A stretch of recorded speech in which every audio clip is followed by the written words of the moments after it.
സ്വപ്നസമാനമായ തുടക്കത്തോടെയാണ് Paris ഒളിമ്പിക്സിൽ ഇന്ത്യയുടെ അഭിമാന താരം വിനേഷ് ഫോഗട്ട് അരങ്ങേറിയത്. 82 മത്സരങ്ങളിൽ തോൽവിയറിയാതെത്തിയ ജപ്പാന്റെ ഒന്നാം സീഡ് താരം യു സുസാക്കിയെ ത്രില്ലടിപ്പിച്ച മത്സരത്തിൽ 3-2 മലർത്തിയടിച്ചു. ക്വാർട്ടറിൽ ഉക്രൈന്റെ മുൻ ലോക ചാമ്പ്യൻ ലിവ കൊക്സാനിയെ 7-5 തറപറ്റിച്ച് സെമിയിലേക്ക്. പാൻ അമേരിക്കൻ ചാമ്പ്യൻ ക്യൂബയുടെ യുസ്നലിസ് ഗുസ്മാൻ ലോപ്പസിനെ 5-0 മറികടന്ന് ഒടുവിൽ കലാശപ്പോരിലേക്ക്.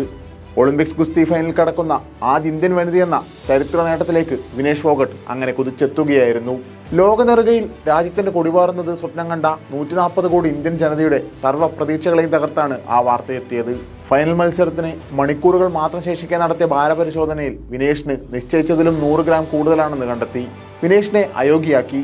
സെമിയിൽ 49.9 കിലോയിൽ മത്സരം തുടങ്ങിയ വിനേഷിന് വൈകുന്നേരമായപ്പോൾ 52.7 വർദ്ധിച്ചു.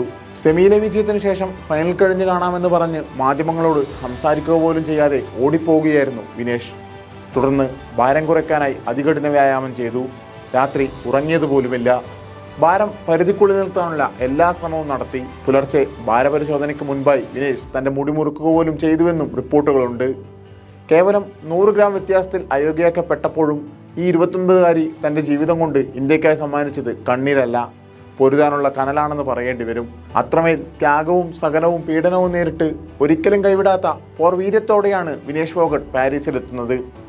ഗോദയിലെ പോരിനേക്കാൾ കടുപ്പമേറിയതായിരുന്നു കഴിഞ്ഞ 18 മാസത്തെ അവരുടെ ജീവിതം. BJP MPയും ഇന്ത്യൻ ഗുസ്തി ഫെഡറേഷൻ തലവനുമായിരുന്ന ബ്രിജ്ഭൂഷൺ ശരൺ സിംഗിനെതിരായ സമരത്തിന്റെ മുന്നണി പോരാളിയായി. ലോകവേദികളിൽ ഇന്ത്യയുടെ യശസ്സുയർത്തിയ സാക്ഷി മാലിക്, ബജ്രംഗ് പൂനിയ തുടങ്ങിയ സഹതാരങ്ങൾക്കൊപ്പം വിനേഷിനെയും ഡൽഹിയിലെ ജന്തർ മന്ദറിൽ വലിച്ചിഴക്കുന്നത് കണ്ടപ്പോൾ രാജ്യം പകച്ചു നിന്നു. ഡൽഹിയിലെ തെരുവിൽ കിടന്നത് 40 ദിവസം. അതിക്രൂരമായ പോലീസ് മർദ്ദനം ഏറ്റുവാങ്ങി.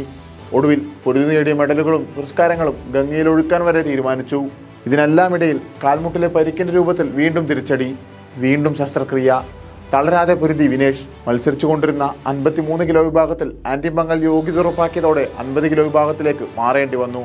അതിനായി നടത്തിയത് കടുത്ത പരീക്ഷണങ്ങൾ. പലപ്പോഴും വെള്ളം മാത്രം കുടിച്ചും ഉറക്കമില്ലാതെ വ്യായാമം ചെയ്തും ഒരിക്കലും കൈവിടാത്ത ദൃഢനിശ്ചയത്തിന്റെ കരുത്തിൽ സെമിഫൈനലും കടന്നു. ഒടുവിൽ പാരീസിൽ നിന്ന് നെഞ്ചുപൊട്ടി മടങ്ങേണ്ടി വരുമ്പോഴും വിനേഷ് ഫോഗട്ട് എന്ന പോരാളി ഇന്ത്യൻ ജനതയുടെ ഇടനെഞ്ചിൽ ജയിച്ചു തന്നെ നിൽക്കും.